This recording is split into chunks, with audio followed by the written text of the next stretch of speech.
Hello and welcome to another quick look at a further product from FS2CREW.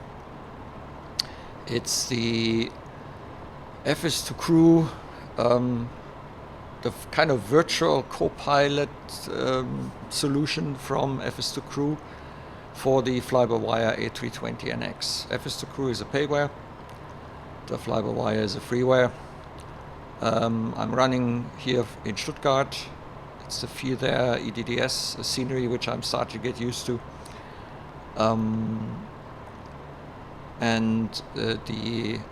FlyByWire runs without the sim bridge, just a pure simulated A320, no external services. I'm not going to use SimBrief or any of that. The whole quick look video is about introducing to you how the FlyByWire FS2CREW process or standard operating procedure is working, and to give you just an impression of how that works and how that looks. Now, the FS2CREW products, many of you that come from the FSX prepared world probably know FS2CREW and probably also used it. I was an absolute fan of it. I thought that especially the later products for the PMDG 737, for example, of FS2CREW were quite good. I preferred them very much to the likes of MCE, Multi-Crew Experience, and therefore it was one of my first reactions to purchase the FS2CREW products when they came out for Msfs. I personally think that they have not, for me personally, personal taste, they have not reached the same level of acceptance for me as they had on Prepared and FSX. But, well, there can be many reasons why they had to do it differently.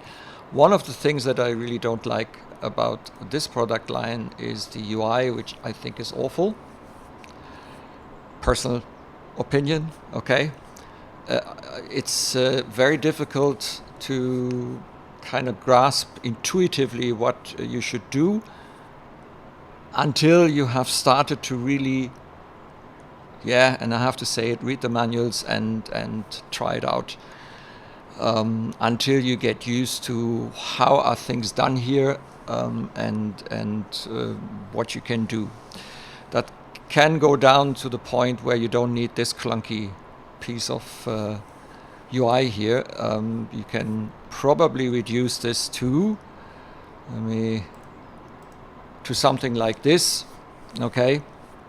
But at the beginning, you will not be able to get anywhere and understand anything about the concepts until you have read, well, the documentation.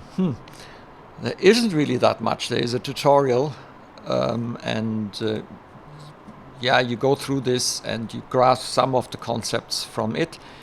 What is also okay is this info center here, which gives you kind of information about the next steps, including the checklist assist and the captain flow assist. So these two at the beginning will help you to get through the SOP, standard operating procedure, that they depict here. And somehow get along. Now, one of the things that I personally had at the beginning didn't completely grasp and understand is how do you start and what do you do? Now, there are two ways of getting things done, and that is you either run I think about 25 or 30 minute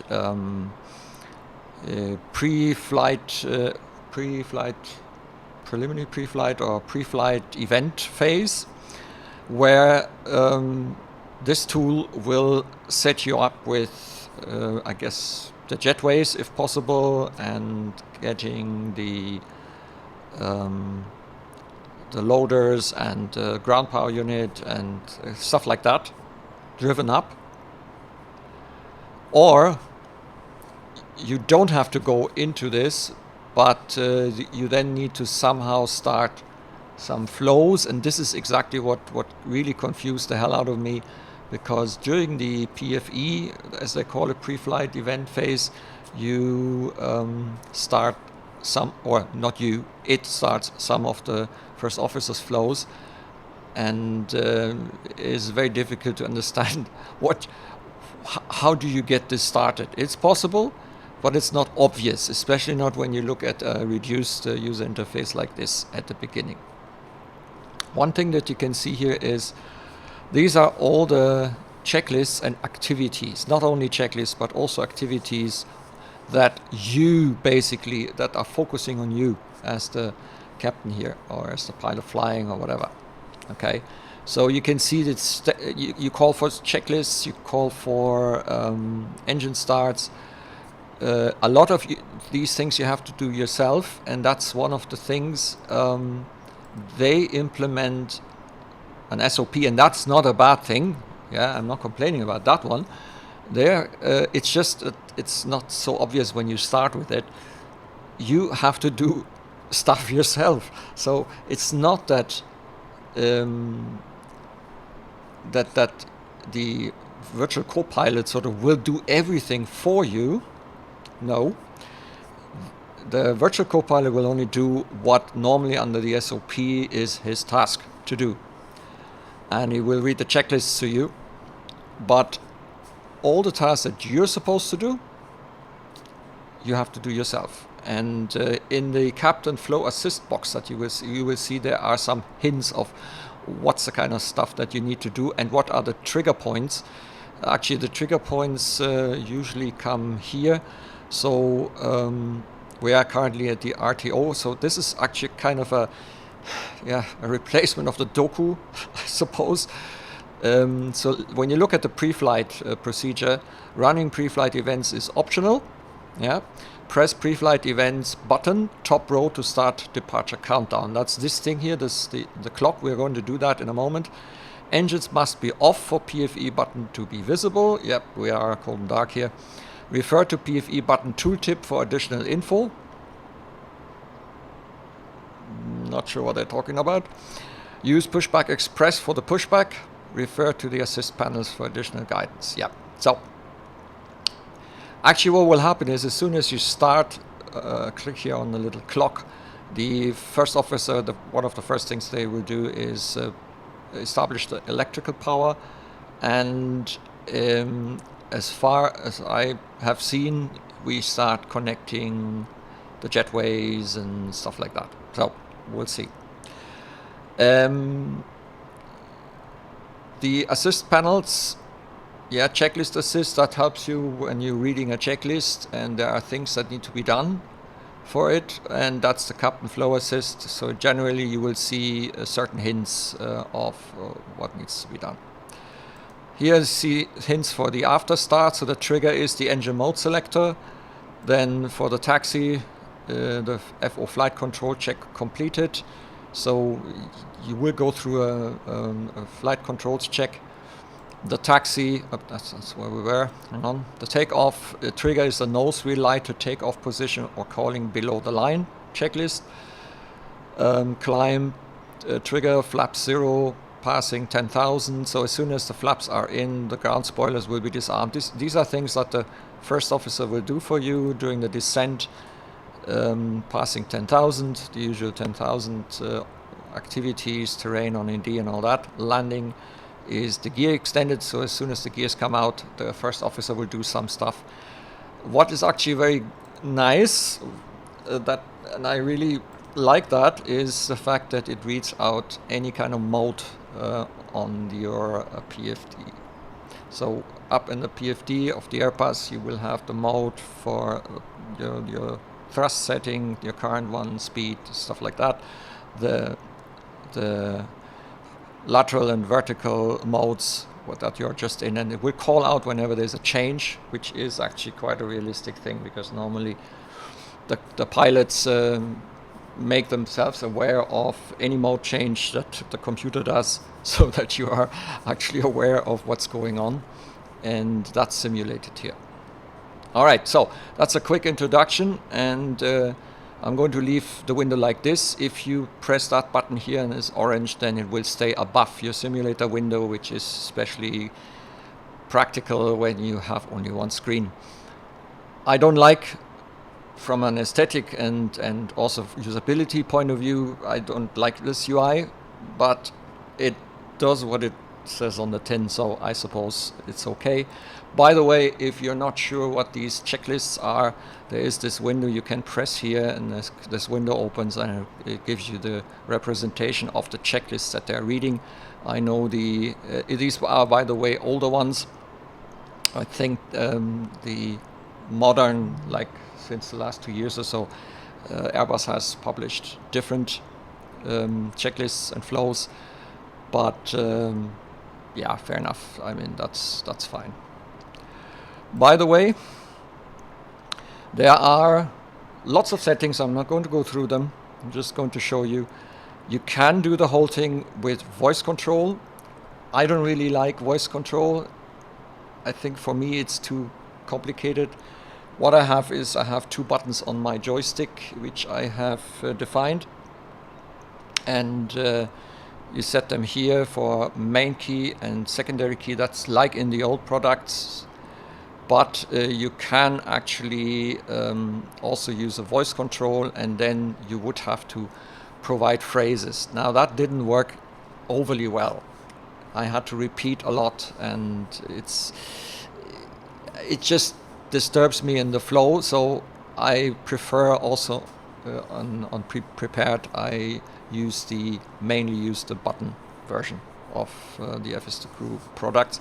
That's a personal thing, but yeah, you can actually talk into your microphone, and that makes it a bit more immersive. Okay, you can see here lots and lots of options and settings. As I say, I'm not going to go through.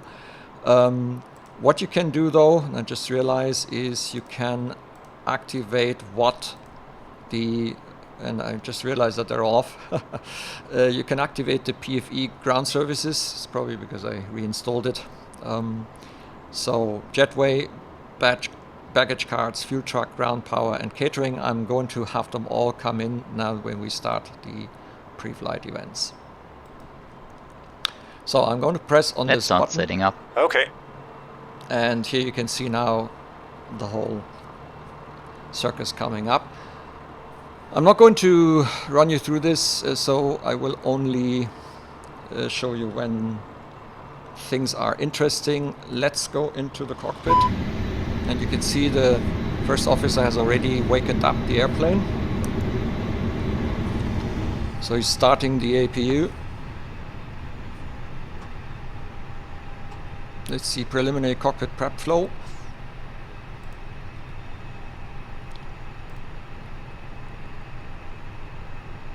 And I'm going to wait that the APU power is on, and then I'm not 100% sure which parts are mine and which part is the first officer. In the documentation they kind of show you the flow here from top to bottom. So what I do is that I do the kind of obvious things that I would do, and I'm not an Airbus pilot, okay, so but I've been flying sim Airbuses quite a lot. So even if I do something that the first officer is supposed to do, it's not really a problem here. So the APU is now available. So I'm going to initialize the INS so we don't get the battery thing here. Turn the crew supply on, and we leave the fuel pumps off until shortly before.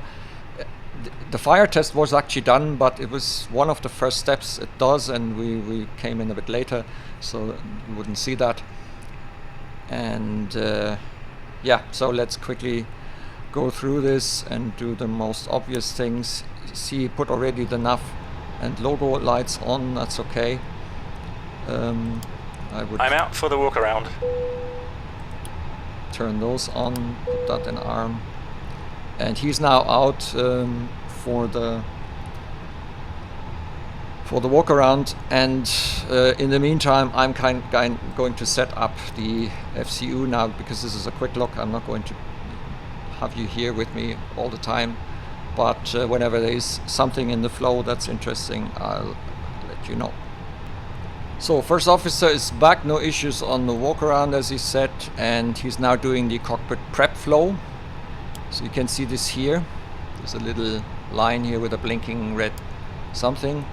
And for us it says set up the overhead, set up the MCDU, set up the FCU. So I've done the setup here. By the way, the FlyByWire, it's a development version. This has reached a maturity level which is really, really great. I quite enjoy the FlyByWire in the meantime. So, yep, FCU autopilot panel. Hang on, that's what I wanted to do. Yeah, so for some reason I can't do this. Alright then, let's first, this is our usual Try&Fly altitude. I'm just, oh yeah, I haven't done the performance yet. So let's quickly do that. Transition altitude 5000, and we're going to take up flaps down 0.2, temperature, flex temperature 45, and that gives us, yeah, the speeds are quite low because we're pretty light. Hi, the security and safety checks are all done. Are we good to start boarding? Yes, you can start boarding. Thanks. Yeah, and they also simulate a little bit the events.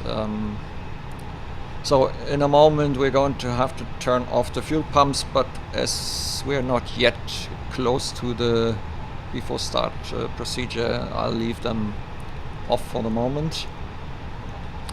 And you can see also that the captain flow assist is now gone because we have reached the next step of the flow. If you want to speed up the flow, you can press on the button, and then the events will come a bit more shortly. By the way, I have brought the caterers now, and the door opens automatically, so this is almost a little bit like in GSX, not as elaborated. And I have to say that the pre-flight events here, they look a bit odd at times, but they're actually working quite okay. So I have actually disabled GSX for this test because I don't want too many programs to interfere. And yeah, this doesn't look too bad, I would say. It's pretty okay. Let's not forget they use the standard ground services from the simulator, so if you have airports that do not have cards like this, I think that may actually stop them from coming, because I had situations where nothing was coming, but nothing was coming no matter what I tried. So some airports, if they are very simplistic, they might not have any kind of service cars coming. I'm not sure if FS2CREW has coded their own vehicles that are used for this. Could be, by the way. So I think this looks pretty good. So we now reached the plus 9 minutes stage, and it asked me to run the before start checklist. So let's do that. I use the main button that I Before start checklist. Cockpit prep. Completed. Completed. Gear pins and covers. Removed. Signs. On in auto. Are you sure about that? ADRs. So this is the thing. Okay. So it is on and auto. It actually is on and on. So it detected a problem with my setting. I did that, by the way, on purpose. Show you this.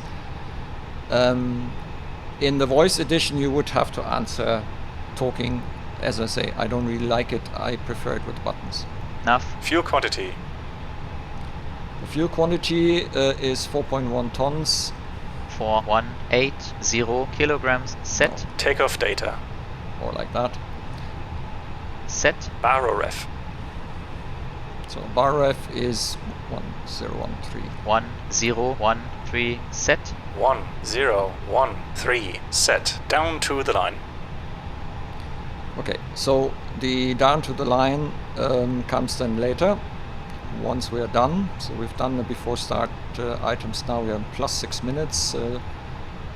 You can stop the flow or shortcut the flow anytime. So just by clicking here, you see it's now in 5 minutes. And it will trigger whatever is supposed to be triggered at around 5 minutes. You can see that all the services have now been removed. Welcome on board our flight today. As you locate your assigned seats, And we now get an announcement.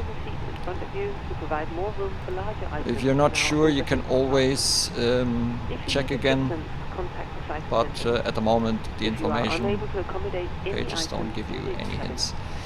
If you do this more often, and if you get used to the philosophy, which at the beginning I didn't like it at all, and now I'm starting to actually get into the flow, it is really something to get used to, and also to get used to this user interface. It's not great, but once you understand what the philosophy is, it's actually not too bad. You really get used to it, and over time you won't even need this stuff. So you'll just have this very small panel there, and gives you a hint of what your next activity is supposed to be.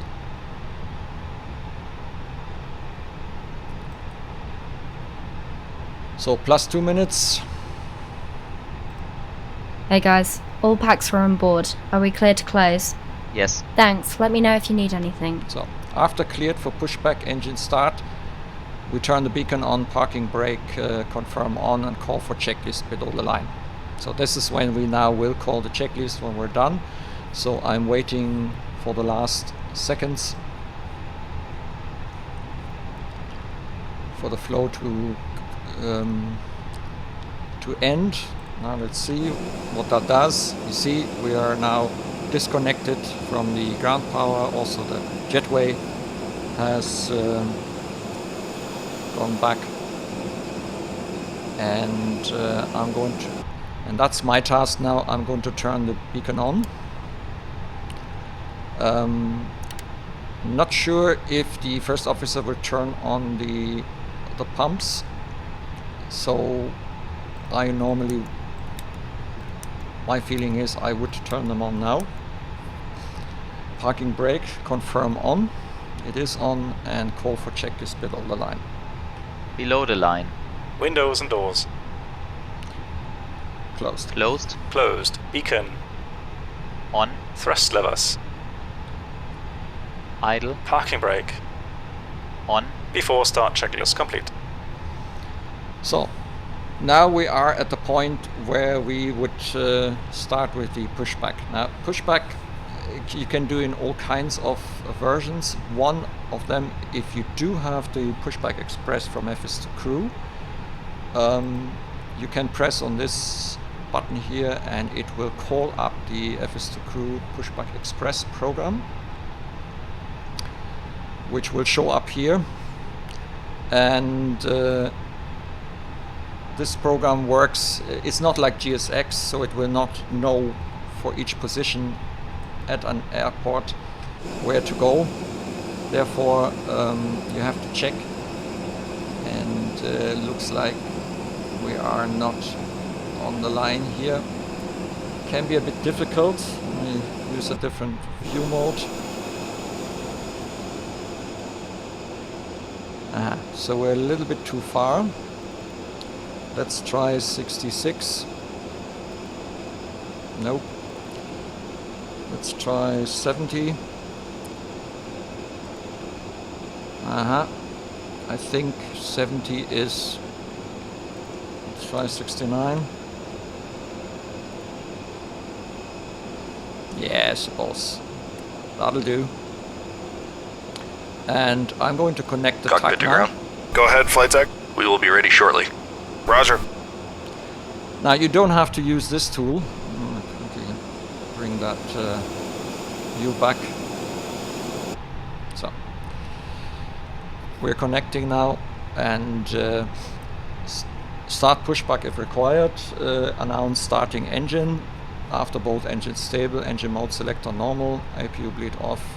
Now again, here is a lot of your own doing, because the start of the engines is done by the captain, and that's, I think, what is simulated here, as far as I understand it now. So check the tuck is there. You see it's connected, and what I will do now is going to start the push. We've got clearance. Cockpit to ground. Go ahead, flight deck. We are ready for pushback and engine start. Roger. Release the parking brakes, please.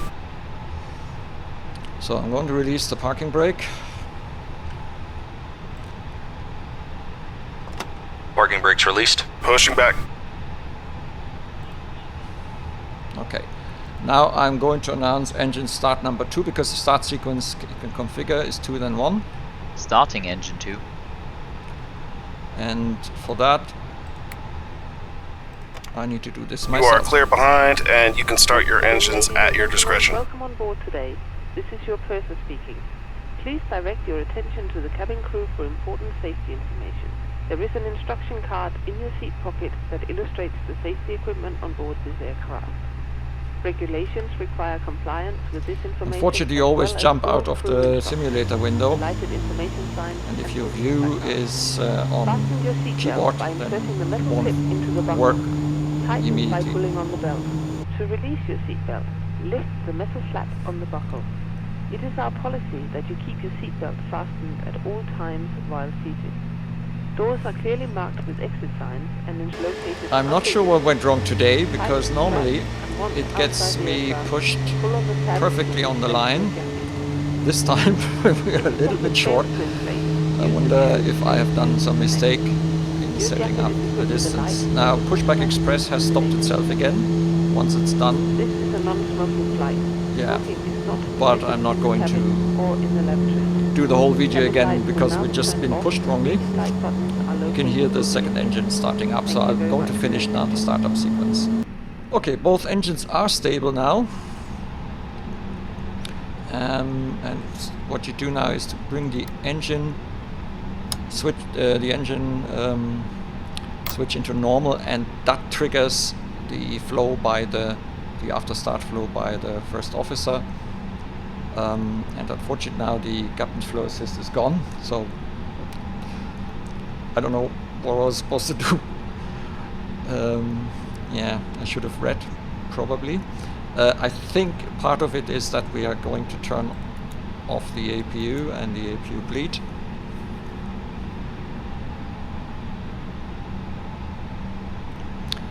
And if we look at the after start here, trigger engine mode selector, yeah, arm ground spoilers, rudder trim 0, set takeoff flap and set pitch trim.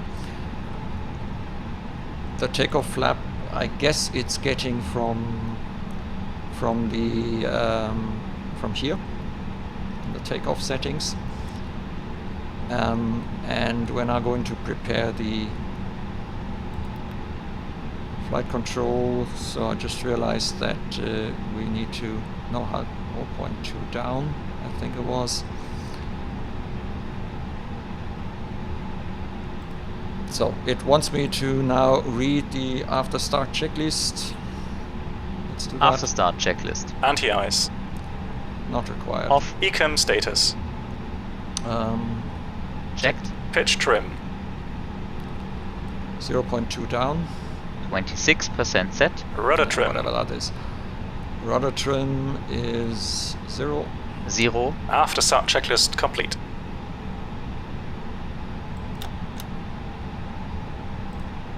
It's one of these mouse things. Okay,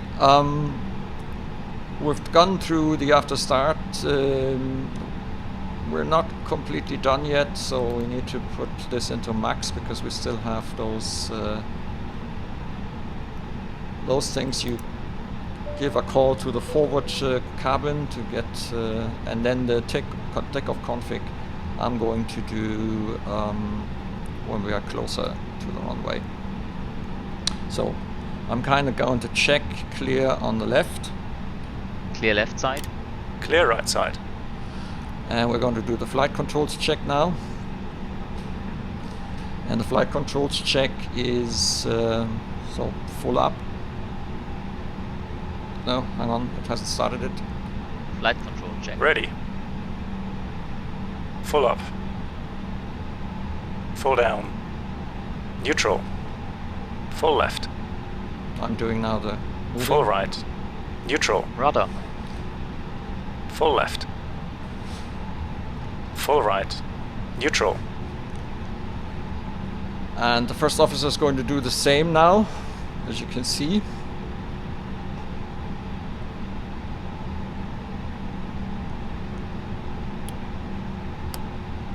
And now he's doing the taxi flow. And the next we're going to call is the before takeoff checklist, but that comes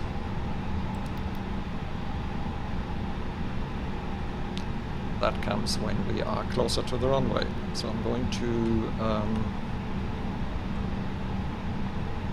are we on taxi already? Yes, we are on taxi. Yep, taxi light is on.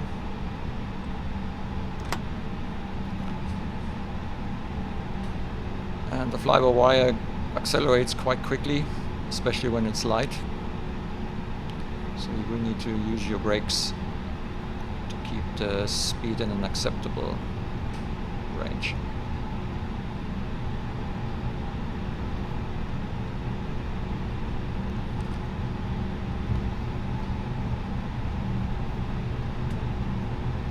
Yeah, you can already see Brake how check. the speed... Pressure yeah. 0. That was the brakes check.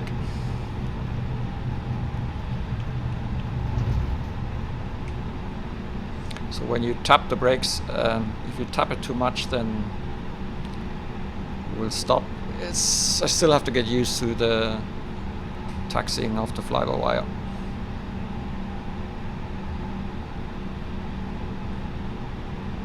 So what you didn't have on the video is we lost the data connection, a menu came up and I was in the middle of turning and I couldn't control anymore because for some reason this simulator turns off your joystick control while it's doing some kind of pop-up stuff.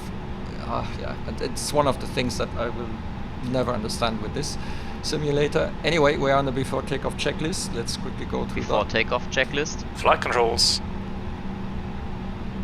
Checked. Checked. Flight instruments. Checked. Checked. Briefing. Confirmed. Flap setting. Config 1 plus F. Config 1 plus F. V1, VR, V2, flex temp. So it's 1 to 1, V1, 1 to 2, 1, 1 to 2, 6. 1, VR, 1, 2, 2, V2, 1, 2, 6, flex temperature, 4, 5 degrees, V1, 1, 2, 1, VR, 1, 2, 2, V2, 1, 2, 6, flex temp, 4, 5 degrees, ATC, set, Ecam memo, takeoff no blue, down to the line. Okay, down to the line. Now, usually we do this a little bit before we reach runway. This is a short taxi, and also I was a little bit distracted now. But the below the line is more or less when we are now at the holding point.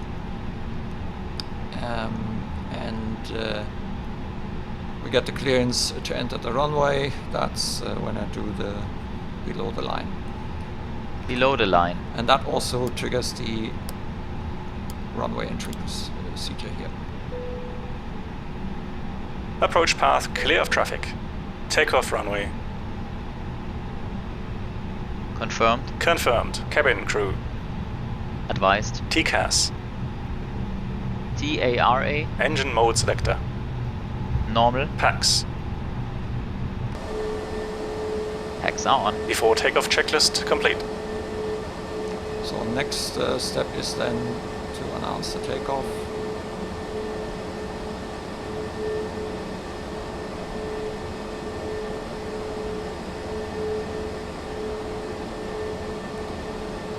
Steering in the A320 is a little bit, you need to get used to it because the little wheel turns very slowly. So if you oversteer the thing, it's very difficult to get it back straight. So, but that's something you get used to. Right then, we are ready. Now I'm announcing the takeoff. Takeoff. Check. It turns on all the lights, and now try and bring manual flex 45. Thrust there it set. is.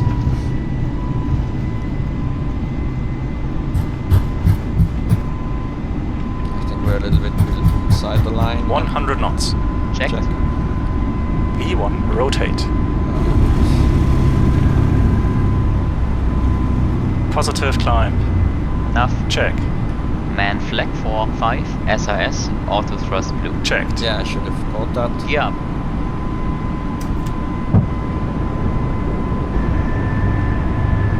And Flap flaps up. 0. Speed checked. We have to read the PFD here. Gear up. Climb. Check. Flaps 0. And now with the second I can activate the Autopilot 1 on. autopilot 1, but that didn't work. so Autopilot 1. myself. Check.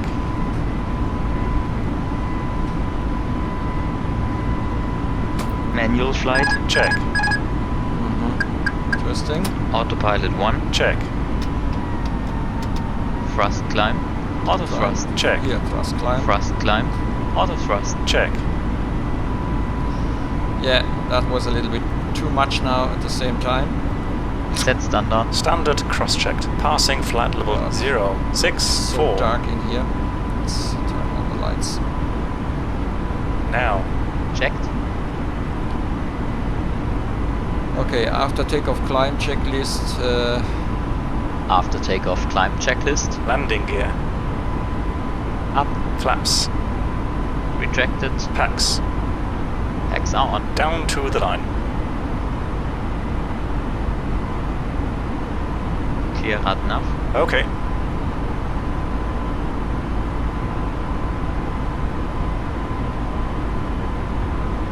I'm not quite sure what he's doing during this phase. Clear RADNAV FO. He's doing something. Below the line. Barrow ref. We're already above 10,000.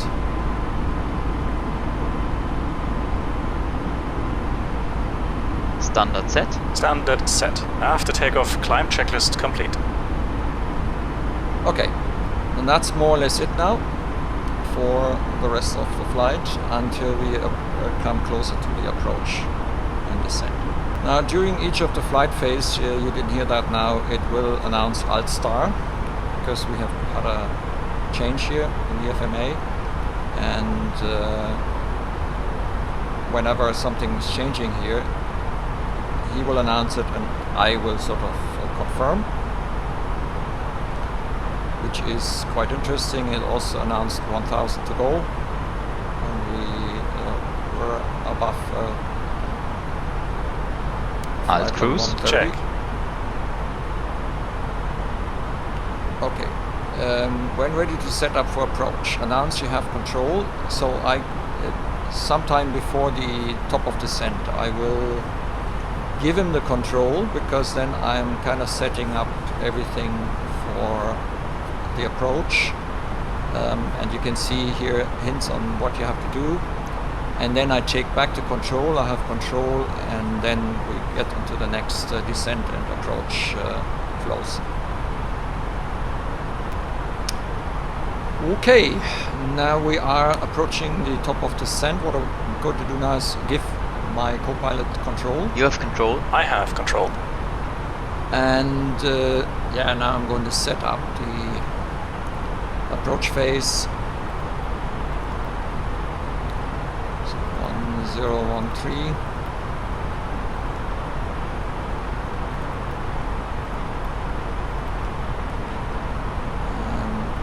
I think the wind is something like this. Doesn't really matter anyway.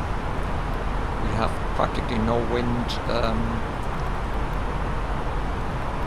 Put in a transition level, transition altitude. I thought that it should be level, but I think in Airbus they actually call that transition altitude here. I'm putting in 200 as our decision height, and the approach speed is 121, landing speed is 116. The clean dot is 177, the slat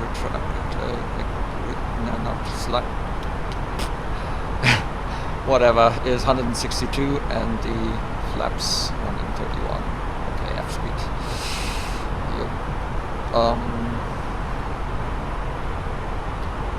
Then you can then do your approach brief. Oh yeah, we're going to use auto brake 1, and yeah, once you're done and have briefed also your approach, then I have control. You have control. you take back the control sort of, and then the approach checklist. The approach checklist is let's see, so climb, takeoff, descent. So oh yeah, we need to bring down the altitude because we're almost at the top of descent, and it will not sync automatically. And then need to bring it into the right mode for it. So at 10,000 we have some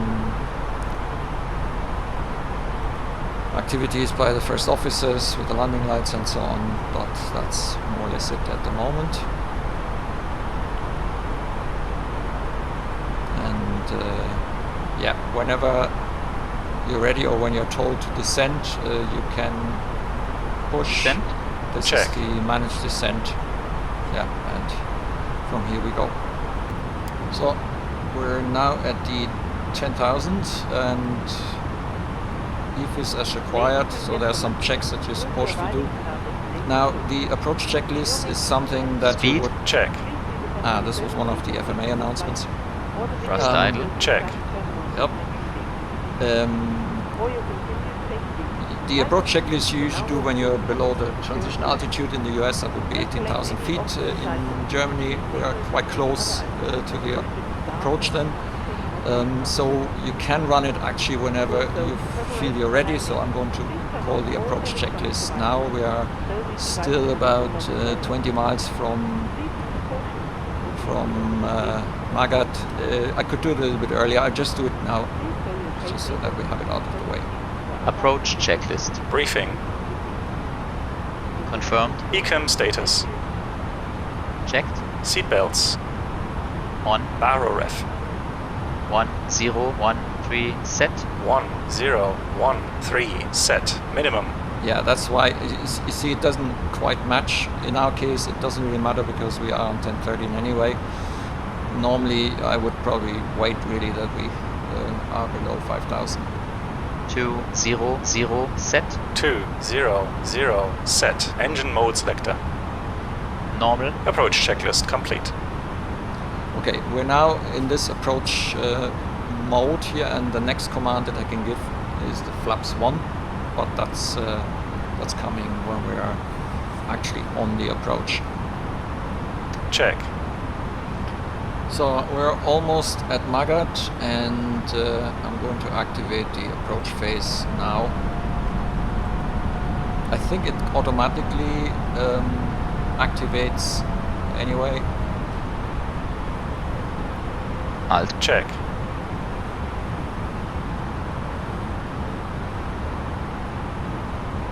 And that means we're now decelerating, because I don't want to enter into the 1012 set. 1012 set. Passing 4,900 now. Checked. Yeah, I wasn't quite right because we had, for some reason, we had 1012 in the display.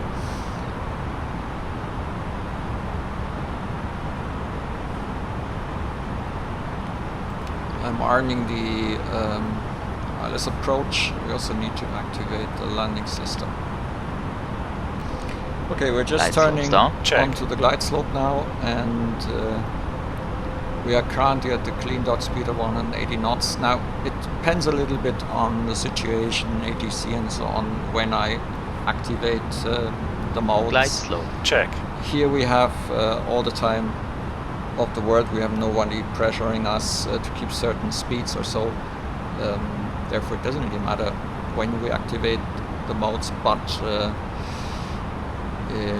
we are now Localizer. Check. 9.8, so I'm Flaps going to 1. go Speed for checked. flaps 1, Flaps 1. because we also need to get slower.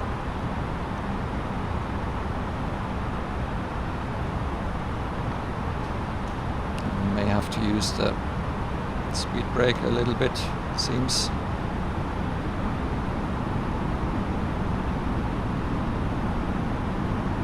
Not that it is very effective. 2,500. Radar altimeter alive. Check. Flaps 2. Flaps 2. Speed checked. Flaps 2. Yeah, that helps a bit more.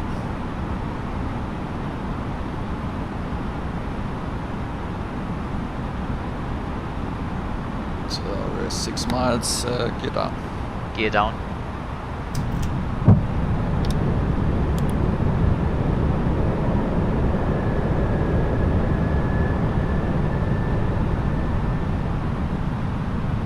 Gear down. Flaps 3. Flaps 3. Speed checked. Flaps 3. Flaps 4.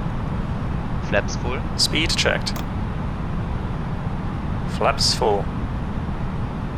Now, with the secondary button or by pressing here, you can initiate the go-around if needed. Landing checklist. Landing checklist. Cabin crew. Advised. Auto thrust. Speed. Auto brake. Low. Ecam memo. Landing no blue. Landing checklist complete. So at minimums, that's 200 feet, would call continue.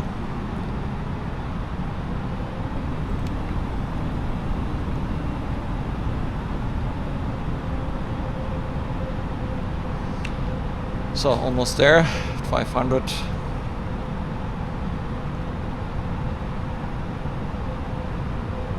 $400. Land. Check.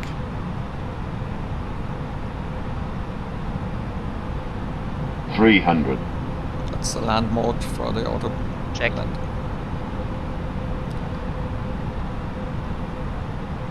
$200. That would be the minimums. Continue. Check. I do an auto land now. 100. Normally you would have another minimum for that. 50. 40. Flare. Check. 30. Thrust 20. idle. Check. 10. Retard. Rollout. Check. Spoilers. Reverse green. Decel.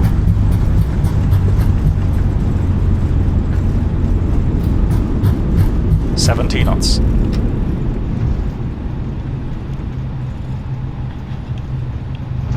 Manual braking. And Manual flight. Check. off we go.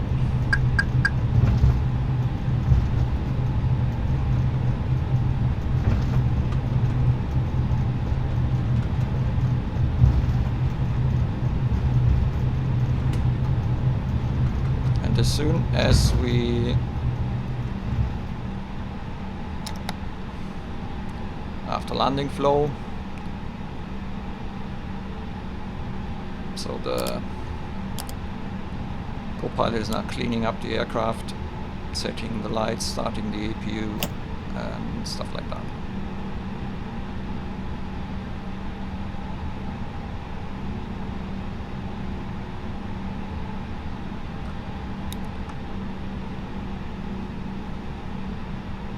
Ladies and gentlemen, this is the conclusion of our flight. Please remain seated with your seatbelt fastened until the captain has turned off the seatbelt sign and the aircraft can start safely. This will be your indication that it is safe to move around the cabin, gather your belongings and disembark. So it's done. We'd like to You can thank see you that the for flying APU with is us today. firing up We and I do appreciate the your after landing business and checklist. we After landing want to be checklist. on a Flaps. flight. Thank you. Retracted. Spoilers. Disarmed. APU. Start. Radar. Off. Predictive wind shear system. Off. After landing checklist complete.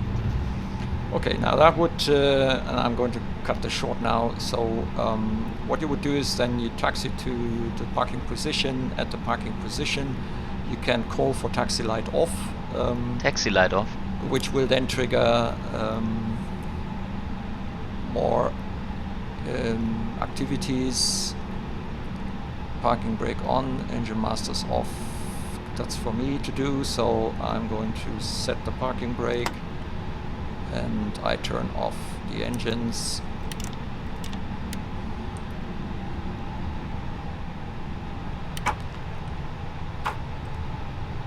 Then turn the beacon off and the seat belts off. And then we call for the parking checklist. Once the parking procedure has been done, parking checklist. APU bleed.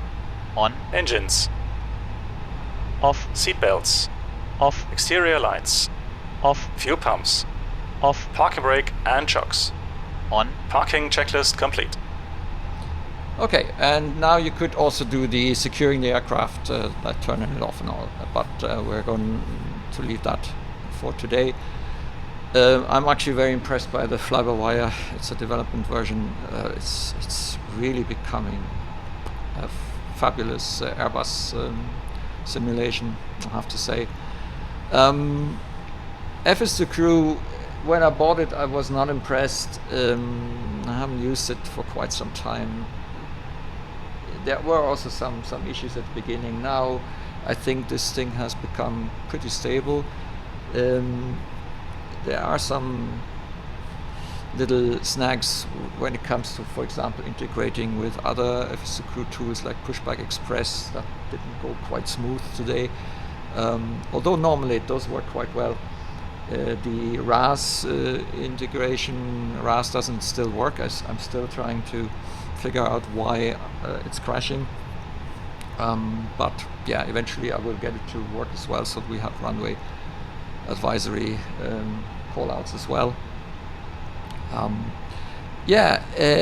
If you get used to it, you really need to get into the philosophy, and you kind of need to also learn what is expected of you as the captain of, for example, this FlyByWire Airbus, but there are FS2CREW implementations for other aircraft as well. So you need to know what you're supposed to do. There are some hints coming in the Captain's Flow Assist window, but yeah, you should roughly know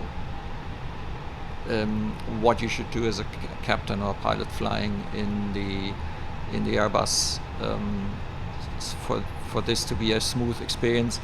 The voice gives it more immersion. Yes, I find it, I mean, it is complicated enough flying alone in the Airbus and also following the procedure here with this tool. So also having to know what you have to say. Yeah, you can read it, but you know, it's just additional effort for me.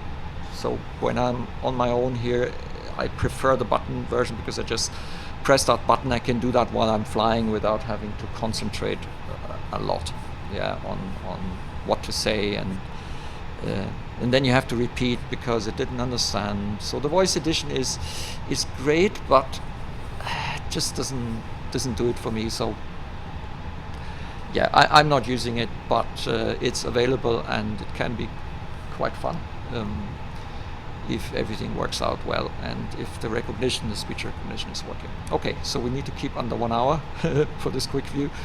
There's a lot to show, that's why this is a bit longer.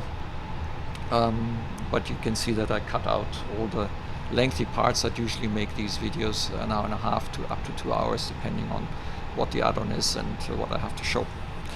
Right, I hope that was interesting, and see you next time.